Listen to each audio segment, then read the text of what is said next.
Good evening, grade 12s. Mr. Ross, Rottenburg Holland High School. Tonight we are going to look at topic 2 in paper 2. And this will be the whole issue about the coming of democracy to South Africa and how did we come to terms with the past and the negotiated settlement as well as the government of national unity. So what you must understand is we are past the whole issue of how did we resist apartheid. And now we're going to look at the period when Nelson Mandela was released from jail and the negotiating process that led up to the government of national unity. So what is the government of national unity? We will get to that one when we're going to look at the sunset clause. But let me first explain to you how this essays that I've explained the last few weeks that you've watched on the different videos, how did we get to these essays? The focus has shifted from previous papers to where we are now. In the past, for the last 4 years, there was questions were asked in a certain way, and then this year the focus has shifted. So what we are looking at now is past papers from 2014 to 2016. If you go further than that to 2013, 2012, the essays, I think, speaking under correction, the essays were out of 75 marks. And then they changed and started making the essays out of 50 from grade 10 to grade 12. So you cannot go to papers beyond that. You need to start from the 2014, 2015, 2016 papers for the 3 years if you're going to look at old papers. Now, the questions that I'm doing come out of that papers. So I've used different questions from different papers over the period of time that I've just mentioned to give you a wider perspective of what has happened in the different papers in that time period. So tonight we're going to look at the essay that I think comes from the 2015 paper that reads as follows. The coming of democracy to South Africa was a stop-start journey because of all the conflict along the way. Critically assess the statement with reference to the process of negotiation in South Africa between 1990 and 1994. So the question does not directly ask you to take a stand, but it is always good to take a stand so that you will be able to defend the stance you are taking and also to elaborate on that stance. So if I have to go with an introduction, I would say something like, I agree with this view of the negotiating process being a stop-start affair. South Africa's political role players faced various challenges during the process of negotiation, such as violence, opposing views, political intolerance, etc., between the period 1990 to 1994. Okay, so if that is your introduction, you need to understand now that you have to stay within that time frame, 1990 to 1994. You cannot go and write background of 1980 and 1970, whatever. You need to start with 1990. And it was the year when Nelson Mandela was released from jail. So we're going to start there. And that will be my first or my second paragraph. During February 1990, Nelson Mandela were released unconditionally, paving the way for negotiations between the ANC and the National Party government. Now, you need to understand that. Before that, Nelson Mandela refused to be released unless it is unconditionally. So previous governments, in National Party governments in years before that, they offered him freedom. But with the offer came certain conditions, and that is why Mandela refused. And that's why the sentence or the word unconditionally is so important that you put that in there. He was released unconditionally. So there were no conditions attached to him being released from jail. So in March 1990, the ANC executive and the National Party met. It would be preliminary discussions, and at this talks, they call it talks about talks. So they were just engaging in friendly conversation to see where the National Party is at that moment and where the ANC is coming from. So the meeting, unfortunately, was suspended because of a massacre that happened in Sebokeng, and nobody wanted to take responsibility. That was on the 26th of March in 1990. So the ANC threatened that they would continue with the armed struggle, something that they vowed to leave if Mandela is released unconditionally. At some stage, they hinted in that direction, but now they are threatening again with that one, that they will go back to continuing the armed struggle if government did not commit to this process of negotiations, while on the other hand, government wanted them to just say that this is we are willing to share the power in this country, and that we're not going to try to hold on to white minority rule. Now, what does that mean? The National Party government was very afraid that a one-man, one-vote would lead to the ANC taking the overwhelming vote in this country in elections, and that they would become a dictatorship. So the National Party tried to still hold on to a little bit of power, and that is where this whole power sharing idea comes in. That although they're willing to concede that the ANC would win the elections, that it would be okay, but they still have some seats in parliament. So that's where the whole power sharing idea comes in. So government wanted the ANC to commit to this power sharing. Now, the ANC is not going to do that. I mean, you can think, if you look back today, why would the ANC commit to power sharing if they know they can win the election outright? So that didn't make sense. So they met at Grote Skuur, which were the official residents in Cape Town, and here they accepted the Grote Skuur minute. Before that, or after that, they also met in Pretoria, where they adopted a Pretoria minute, which were all just talks, setting out processes of negotiation and work teams, how they would work together and in groups to find solutions for the country's problems. At one of these talks, the Pretoria one, the ANC suspended the armed struggle. So they said, we will suspend the armed struggle, not totally leave it, but suspend it while the talks is ongoing. Unfortunately, there was still violence that occurred during this time period where the ANC said that they would suspend talks. So on the side of the IFP, who is the IFP? The Inkatha Freedom Party under Mangosuthu Buthelezi, that were predominantly Zulus from KwaZulu-Natal. They and the ANC had years of animosity between the two groups. So the two of them could not reconcile, and that created political instability in KwaZulu-Natal, which obviously had an effect on the talks where they tried to get a lot of these political parties to come together. So the ANC blamed a third force. ANC said, no, there's a third force involved here. And the government of the day then appointed a committee to look into this. At one of these violent clashes between the ANC and Inkatha, about 200 people were killed in the Pietermaritzburg region, and that were mostly people from the ANC. So the ANC was saying that, or hinted in the direction of the National Party being involved, with the police, with the army, whatever, helping the Inkatha Freedom Party to kill ANC cadres in that area. So there was a war between the two groups. You can call it a war, small little civil war, and they call it the 7-day war. So a lot of lives were lost in that period. Then there was train violence in Johannesburg in the same period. While talks were going on, almost 500 lives were lost of people getting killed on the trains in the Johannesburg region. So then Inkatha Gate came. What was Inkatha Gate? At Inkatha Gate, it was said that, not actually said, it was proved that the National Party has supported the Inkatha soldiers with money and with guns, and actually helped them to kill members of and attack members of the ANC. So the ANC then went to government with 14 demands as prerequisite for any continuation of negotiations between the two groups. So in that whole first paragraph, you must be able to give me some of these occurrences where violence had an impact on the talks between the two groups. Okay, so specifically the ANC and the National Party. They then decided to have a convention for a democratic South Africa, and it was called CODESA. And so in October 1992, 20 December 1991, CODESA 1 started. I'm reiterating the date. 20 December 1991, CODESA 1 began. But some parties boycotted. The PAC, Pan-Africanist Congress, AZAPU, Azanians People's Organization, and also the Conservative Party decided not to attend this meeting. But it did not stop the participants from adopting the Declaration of Intent. And it was signed by the majority of political parties at that stage in South Africa.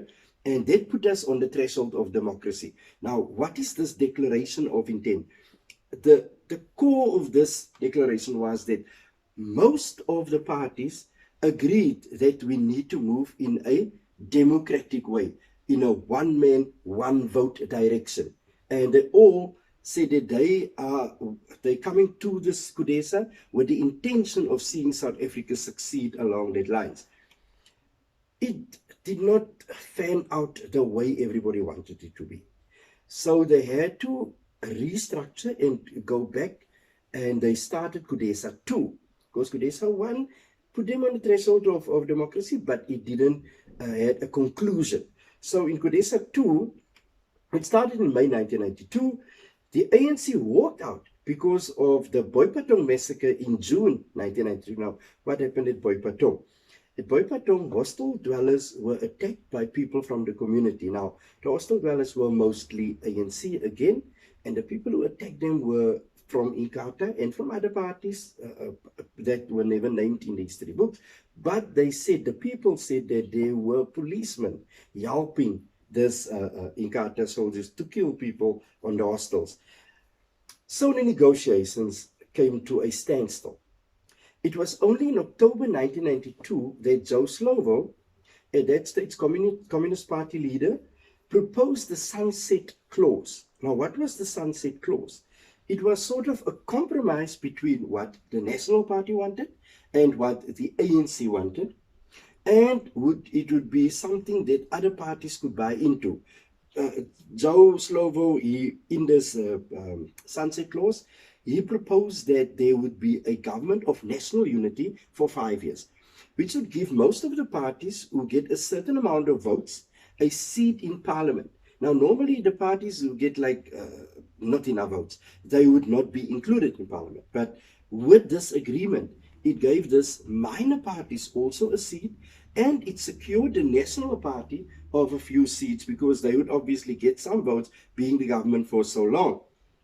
So the National Party and the ANC later signed the record of understanding on how they would go about enforcing the Sunset Clause. But the IFP rejected this agreement. On the 7th of September 1992, almost 80,000 ANC supporters marched to Bishu. Now, Bishu was the capital of one of the Ciskei, because they wanted the Ciskei, which was a homeland created by the National Party government. They wanted this piece of land to be reincorporated into South Africa. Soldiers from the Bantustan, under the leadership of Obatlozo, they opened fire on the marches, and it has been said that about 28 people died in the process. I would think there would be more, because 80,000 people shooting into a group of people of 80,000, you would think that more people would have died. So violence erupted again. And again, negotiations came to a standstill because nobody is willing to negotiate while there's violence going on. So the AWB was another group. Okay, before we go to the AWB, let us go back. Again, the ANC blamed a third force for the violence. Richard Goldstone, a judge, was then appointed by the then government to look into this whole process, and they called it the Goldstone Commission. And the Goldstone Commission then confirmed that yes, police and SADF were involved in this violence. So then it proved that the ANC was right all the way and all along by saying that there is forces that works against this whole negotiating process.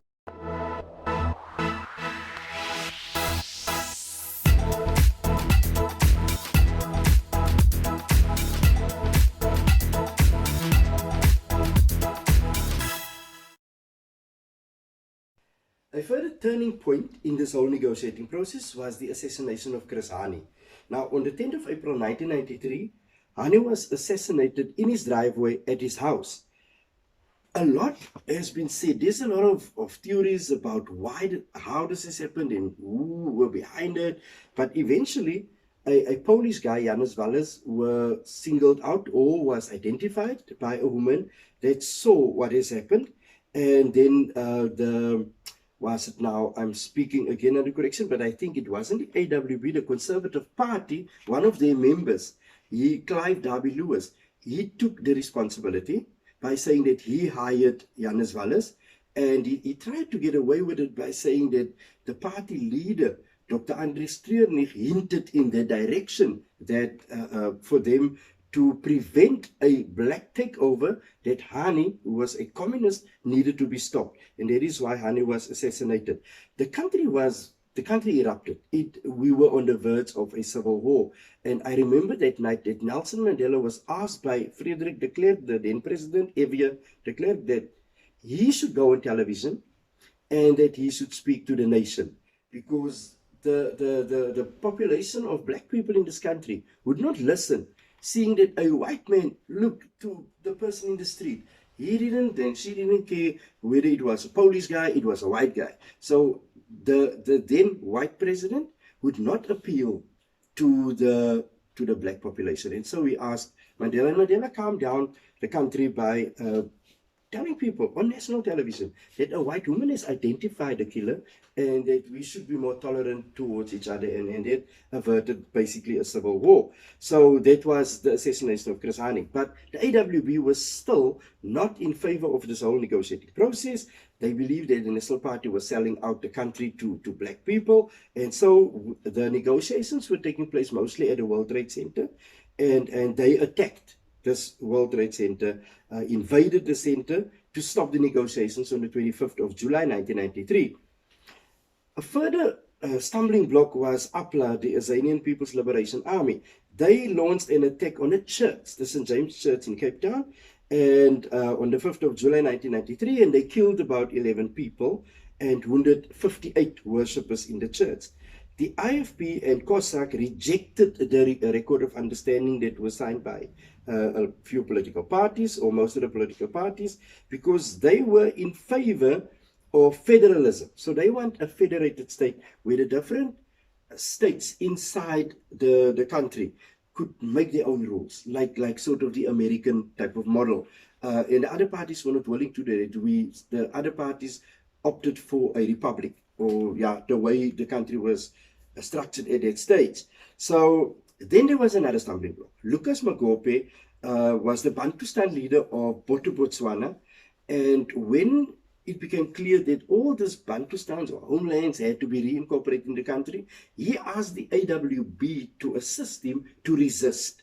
AWB went to Botswana to help him, and 63 members of the AWB were killed on that specific day, on the 28th of March 1994. Not a huge event where members of the IFP marched to the ANC's headquarters. Now, that was just blatantly looking for trouble. The headquarters is Shell House in Johannesburg, and it resulted in the Shell House massacre, where about 300 people were killed on that day. So, if you look if you put this whole essay into perspective, it is clear that the violence, the different negotiating processes that stopped and that started again, because every time something happened, there was a violent incident, people died, the whole process stopped, and then they had to start over again. And that is why the essay says it was a stop-start affair. So when you do this essay, you need to refer to all the different stoppages and also how we then started again, so that you have a line of argument. You need to follow a solid line of argument by every time saying, again this has happened, then this has happened. It is clear that the fact that so many people got killed stopped the process, so that we can follow, that you understand in this essay that there were a lot of things that hampered this whole process. But then you can conclude, despite all these very harsh and traumatic challenges, multi-party talks resumed in April 1993. Now, what you must understand, there were will of determination. I did not mention Cyril Ramaphosa and Rolf Meyer, but you can bring it in. They were the chief negotiators, Cyril Ramaphosa for the ANC and Rolf Meyer for the National Party. And these two guys had a very close relationship during the whole negotiating process. So every time something went wrong, this record of understanding that I spoke about, that was their initiative, the two of them meeting each other without any political parties present, without other members of their parties present, just the two of them. then went back to their respective parties and saying, listen, the process can't stop now. So our current president, Cyril Ramaphosa, were instrumental, he was instrumental in getting this constitution we have today up and running, in getting the negotiating process to keep on, and not to just die down. And so when we end off this essay, we can then say that this, the multi-party talks that resumed in April of 1993, just after Krasani's assassination, led to South Africa's first democratic elections. Now, what happened here? Mandela agreed to go on national television on the request of F.W. de Klerk and speak to the nation. But part of this agreement, it's a give and take situation. Part of this agreement was that the negotiating process be speed up and that the elections be brought forward. And that is why we had elections just a year after this traumatic killing of Krasani. So on the 27th of April 1994, just over a year after Hani was killed, there was a general election in South Africa, which the ANC won. And the National Party became the official opposition, and Nelson Mandela became our first democratically elected president of the Republic of South Africa. I thank you.